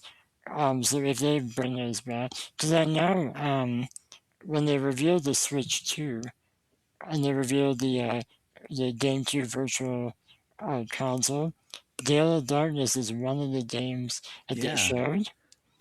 I lost it when they revealed that. Oh, I was so excited. It that's got to didn't be a slam show. dunk for Yeah, next week, right? I Like, would because like imagine. Yeah. what better opportunity would they have to put that on the GameCube library than Hmm. the Pokemon Presents? Like, yeah, now Hmm. that you bring that up, that's probably the safest bet aside from that we're going to learn about Gen 10. Hmm. Yeah, I would hope to. Maybe this is a launch yet, but that they implement home Hmm. capabilities. Um, but yeah, those were some of my favorite games on GameCube growing up. So to see them return, which they've all been confirmed at this point, um, I'd be super thrilled with that. I'm very excited for that. Or even if they just continue the series. I don't think they will. I don't even know if the company who made them is still in existence. Mm. Um, but I'd be very excited if they either brought them back or continued that series. That I was mean, definitely that one of my favorites. that would be cool. My pick, I think, would be, I don't know if you played this on Game Boy Color back in the day, the Pokemon trading card game. Yeah, That yep, was so much fun, where it was just like an RPG, but instead of yep. catching Pokemon, you were like getting booster packs and building decks. Like, give me another one of those. Pokemon TCG Pocket was fun for like 2 months, and then I Mhm. deleted it off my phone, and I haven't even thought about going back. Yeah. Give me an actual like Pokemon TCG RPG, no like microtransactions or like, like loot boxes or anything. Like, Hmm. the only transactions I want to be making in that game are with my in-game currency and buying booster packs. Like, that would be so much fun. But I know that like that's a difficult ask these days because of like the state of microtransactions, and they can just rake in money if they charge people real money for booster packs. So my backup is going to be another Game Boy classic spin-off, and that is Pokemon Pinball. Yeah, I had the N64 version, and that was really fun. Yeah, those are Yeah, those are great. I they're so what good. I feel like we're due for Gen 10 classic games, champions, and all the mobile game updates, Pokemon Cafe Remix, Pokemon Masters EX, Pokemon Go, Pokemon TCG Pocket. And then I think that we're ripe for either a remake or a spin-off. I would say when was Diamond and Pearl remake? That was That was 3 years ago? 2022? Yeah, 4 years roughly. 2020, yeah, I think 2022, if I'm Um, not so we mistaken. are right within that timeline of a new remake happening. Yeah, that'd be cool Um, if it was black and white. I mean, it would be, that would yeah, be a great way to yeah. transition into kind of like that era. Hmm. And I mean, it could be maybe X and Y if like past his prologue, because if you look at Legends Arceus, that predated Brilliant Diamond and Shining Pearl, taking place in the same region. Legends ZA takes place in Lumio City. Could that predate a remake of X and Y? I don't think so. I'm still putting my chips on the table in front of black and white, I but would I mean, well, you never know. I would say because they've been like shadow teasing Black and White for the past year with like the TCG expansions. Mm-hmm. There was like the Black and White specific expansion. So I would be more like if I were to bet on it, I would be more confident with Black and White, and then in maybe 5 years, X and Y remake. I But mean, yeah, that would yeah, that would be great too. I'm stoked for the Pokemon Presents. In case you can't tell, over the last 3 episodes where I've been talking predictions for this entire time, so I'm ready for it just to happen. And just as programming note on that, actually, is the next episode will probably be a little bit later than usual since it's the Pokemon Presents is going to be on a Friday. So if your episode doesn't show up right at the normal time, have a little patience because I'm going to be recording it immediately after that stream ends, and I'm also going to be working during that time. So it's going to be a sprint to get next week's episode done. But yeah, I mean, Pokemon, lots of stuff to talk about, lots of stuff to look forward to, hopefully next week when that stream happens. But Grant, we're going to transition to a couple of segments that used to be an every episode occurrence, but we've kind of deviated from that a little bit. hmm The first of which is Definitive Ranking, a recurring segment where we take a Nintendo topic and give our own personal top 5 lists. Since we ran down the history of the Pokemon franchise earlier in this episode and have been talking about it ever since, Grant, this week we're going to put a bow on that topic with a big top 5 list. Our top 5 Pokemon of all time. So you're going to start at 5, count it down to 1, and give me a quick sentence or two about each entry. Do you mean games or like I'm talking the creatures. the creatures? All right. Number 5 for me, Jolteon. Okay. I love all the Eevee evolutions, but Jolteon was my first in Pokemon Blue. So it's mostly a nostalgic factor for me for him. I like his design. I like how he's spiky. I love electric types. Probably one of my, I would say, top 3 favorite typing is electric. Mm-hmm. I always try to have one on every team I make. So Jolteon would be number 5. Number 4, Gendrar. Oh, that's a good one. Um, I don't know why I like him. He's just a guy. He's just a goofy guy. He's a little guy. He floats around, sticks his tongue out, puts bombs on you. Extremely powerful, especially in Gen Extremely 1. powerful. Yeah, to defeat Mewtwo with ease. Yeah. He's just a guy, and I like a little guy. He's a Little shadow. guys, He's a yeah, yeah. they deserve their moment, They and deserve their he moment. deserves his.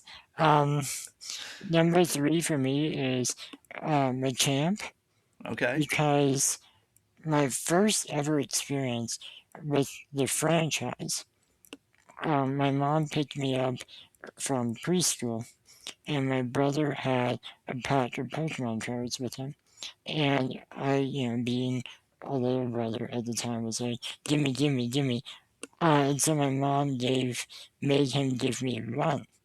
And so, I didn't know what he was giving me. He obviously didn't give me the shiny in the pack, obviously. So he gave me a Machop. It's the original design of him holding the boulder above his head Oh, right. with Yeah. his hand on his hip. And I was enamored with him. I became so like obsessed with him. I was like, oh my god, he's so cool. He's awesome. I would look for him in the shows. I would watch the show after school. Um, and eventually, when I learned that he evolved into a bigger version, just with 4 arms, I was like, oh my god, that's sick. That's awesome. It's incredible. Obviously, he became one of my childhood favorites that to this day is still absolutely one of my favorite Pokemon. I love that because that's not an answer you get all the time. Like when we go down my list, you're going to be like, this is the most cliche list that has ever been said. So I like that you have a kind of a not an uncommon number 3 there. Yeah, he would be higher, but my 2 and number 1 just hold a special place above him. But he is easily will always be my number 3. My number 2 is Lugia. Great pick. Silver, because like we said earlier, Silver and Soul Silver hold a special place in my heart. Reaching Lugia to me was always a mental checkpoint, especially when I was in the hospital. Because I was like, okay, just reach Lugia, get him on your team. You know you're about to fight the Elite Four. You're about to enter your favorite area, which is when you leave New Boat Town and go to the right to enter Kanto before Victory Road. It's my favorite route in the whole game. And I always had Lugia with me. So he holds a very special place in number 2. And number 1 for me is Steelix. Steelix. Yeah, he's my number 1 favorite of all time. Explain yourself, sir. When I was really young, I liked snakes. And I saw there was a giant rat snake with onyx. I was like, him, he's the one. He's my favorite. I remember when I got blue version, I asked my brother relentlessly where to find onyx. And he would tell me like, Rot Tunnel, you have a bit to go. Because I got to Brock and I would try and catch his onyx. And obviously it won't let you. And I would be so frustrated that why does he get one and I don't? And then in Gen 2, when I realized he evolves into something bigger and cooler, my little child brain was like, him, he's the one, he's my favorite.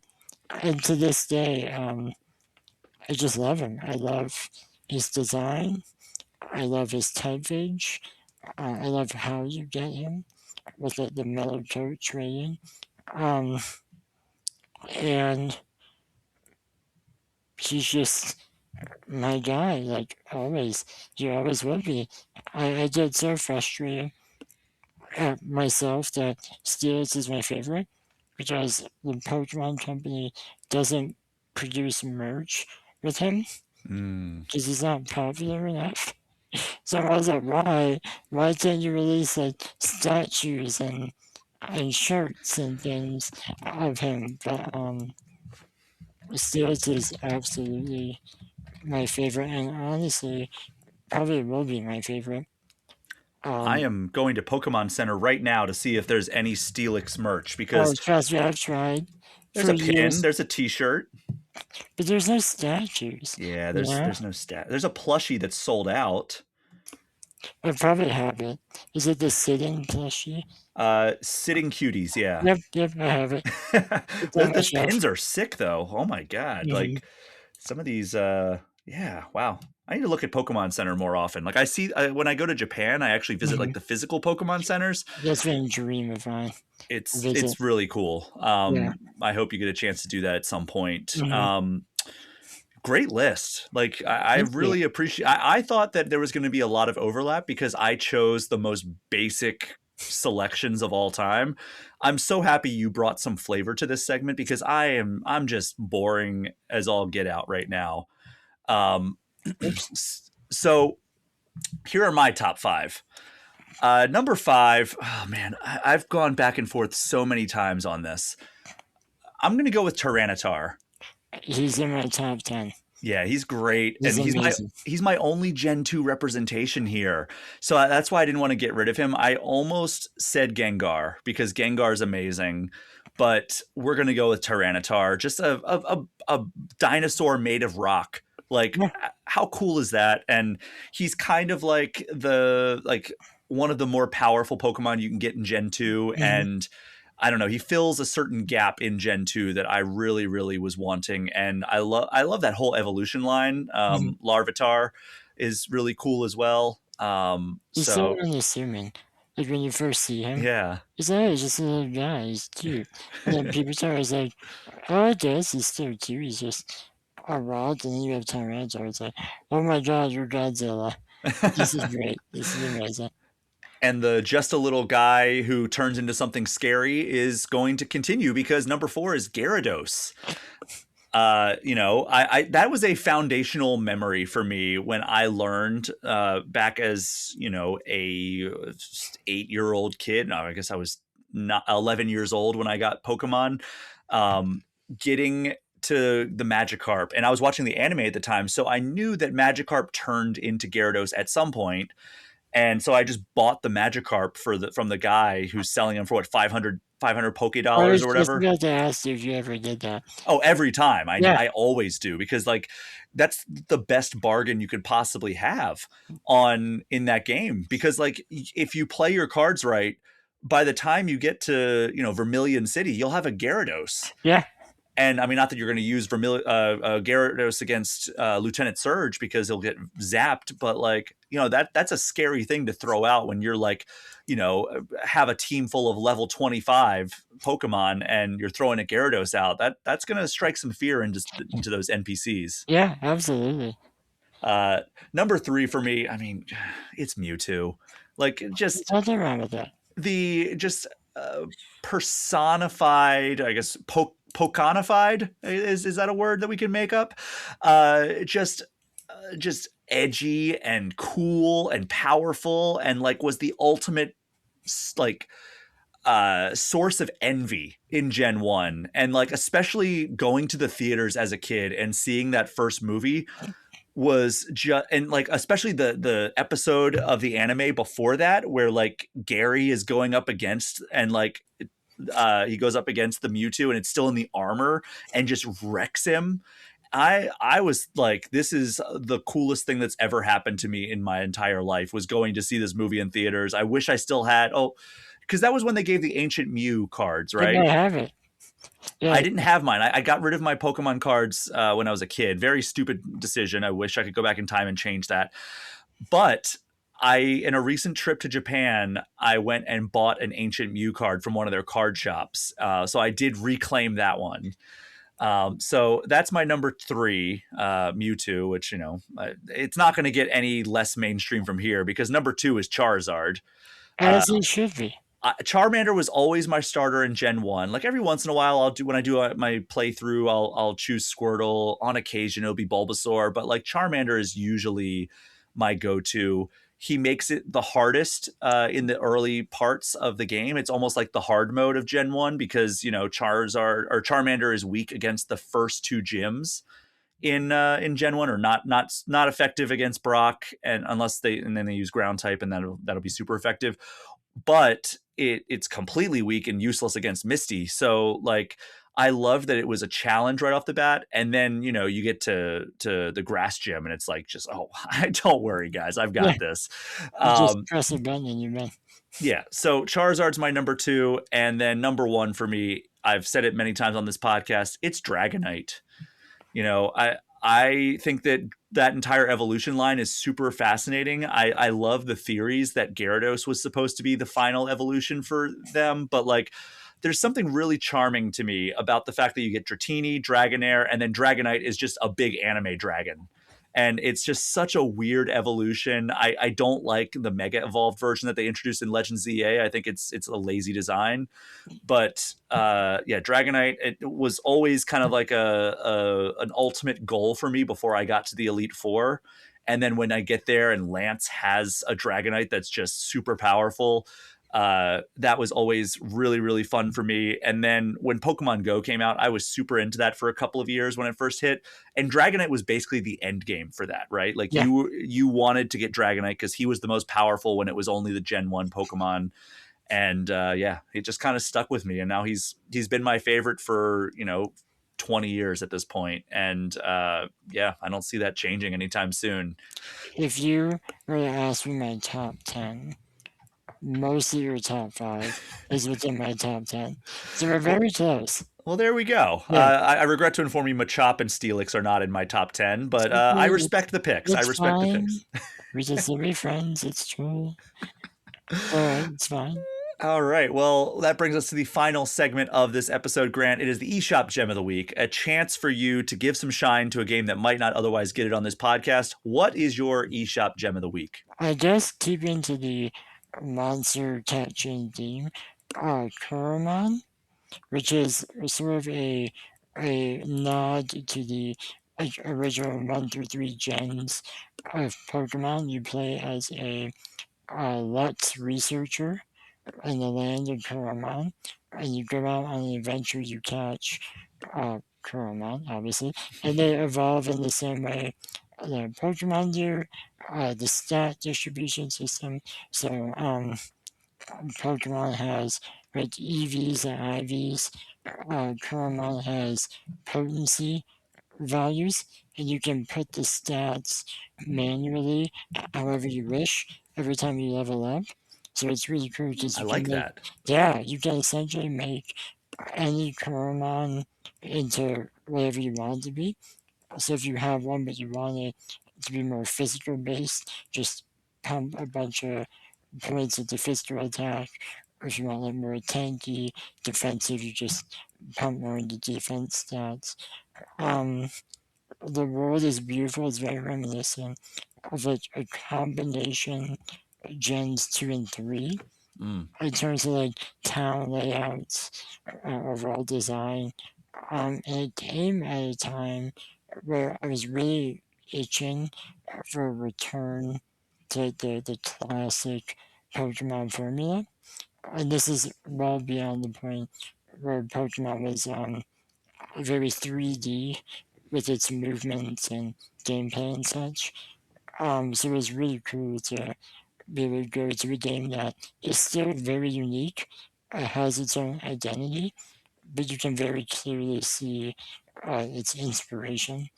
And it's easily one of my favorite turn-based RPGs that I have. I have it on my Switch and my Steam, and I have like different playthroughs I do. I do different challenges. Sometimes and there's options within the game you can manually turn on, like increase difficulty, randomize your Coromon. It's just really fun. It's definitely something when I get an itch to go back to the originals, I'll just put up Coromon. It's good. It's a good time. Well, I made the point earlier in the show when I was reviewing Fur Squadron Phoenix, which is a Star Fox inspired game that's hit Steam this week and hits Switch next week, that when Nintendo doesn't give, or any major publisher doesn't give people the thing that they want, you can expect an indie developer will slide into that. We saw it with Metroid and Castlevania. Now we're seeing it with Star Fox. We see it now with Pokemon. Like, Game Freak and the Pokemon Company and Nintendo don't want to give us, at least to this point, as of this recording, the classic games on Switch. So an indie developer basically made a classic Pokemon game of their own. I mean, obviously not called Pokemon, not with the same like monsters or anything like that. But here it is. And it came out on Switch in 2022. It costs $20. If that sounds up your alley, Coromon, Coromon. So go check that out if that's up your alley. But Grant, thank you so much for joining me for this episode of All Things Nintendo. Thank you for having me. It was such a joy, and like I said, it's so good to finally speak with you and talk about my favorite series. Yeah, absolutely. I'm so glad you reached out, and we'll have to do it again sometime. And thank you so much to everyone for listening. As you know, my Patreon and the associated Discord server are the best ways to get any questions or comments in, but you can also get in touch with me at brian@allthingsnintendo.com or hit me up on Blue Sky or Instagram at Brian P. Shea. Grant, tell everyone where they can find you on social media and anywhere else online. Yeah, primarily I'm on Blue Sky now. I've since abandoned other platforms for obvious reasons. But you can find me on Blue Sky at supercrypt1994.bsky.social. That's mostly where all my updates are with my work and everything. But you can also find me on IGN and other websites that let me write about accessibility stuff. That is our show for this week. Thank you again for listening. Take care. We'll see you next time.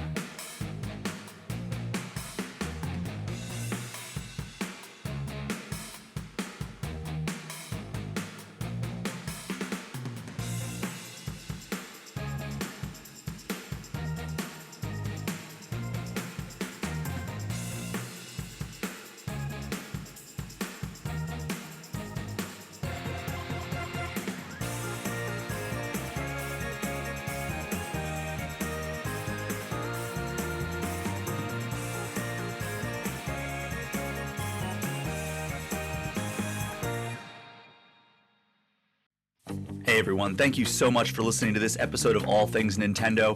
Before we get out of here, I just want to give a special thank you to the $10 patrons of the podcast.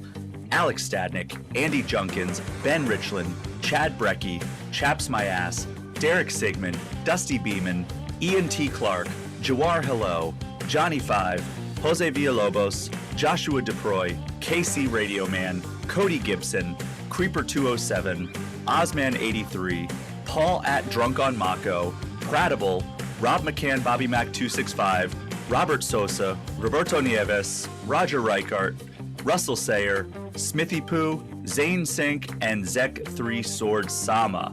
Thank you so much for allowing me to continue to do this show week after week. It's not possible without support from people like you.